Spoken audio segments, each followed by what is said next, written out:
everyone, welcome to Creative Coloring with Erum. I'm Erum Tasneem and I have a very easy to make sympathy card to share with you today. I'll be using the Smiles and Hugs stamp set and I'll stamp the images on white cardstock in clear embossing ink.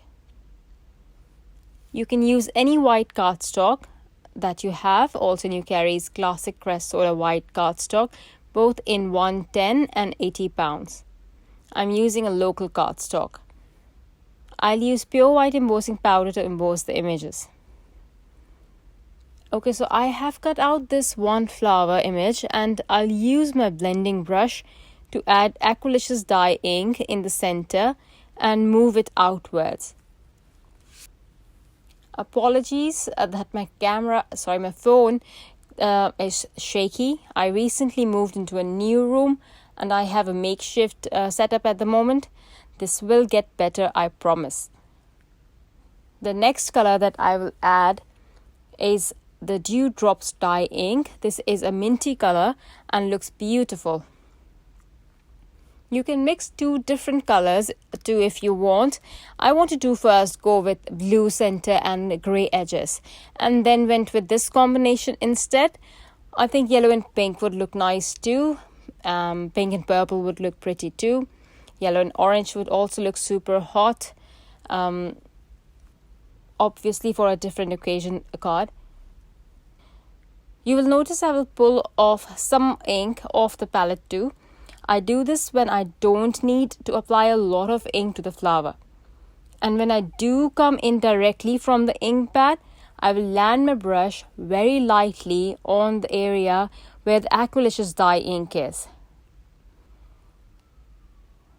I will suggest that every time you ink up the blending brush, tap it onto the palette to get some of the excess ink off and then do your ink blending.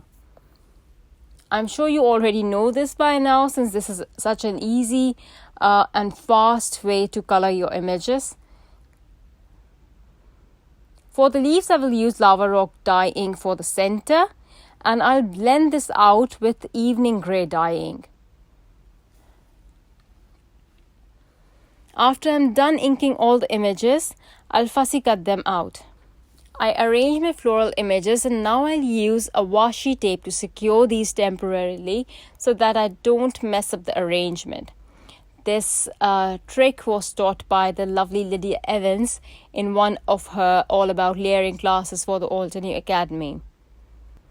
For the card front, again I'm using regular cardstock and I'll add black paint splatters on it from the 36 band set. You can also add stenciling, it would look really nice, but I wanted a cleaner looking card this time. Now I'll add double foam tape to the flowers and single foam tape to the leaves and adhere the bouquet onto the card front. After adhering it completely, I'll pull the washi tape off gently. Next, I'll adhere the sentiment with foam tape. This is from the Wildflower Garden stamp set and I've stamped this in Obsidian pigment ink. I hope you like the card.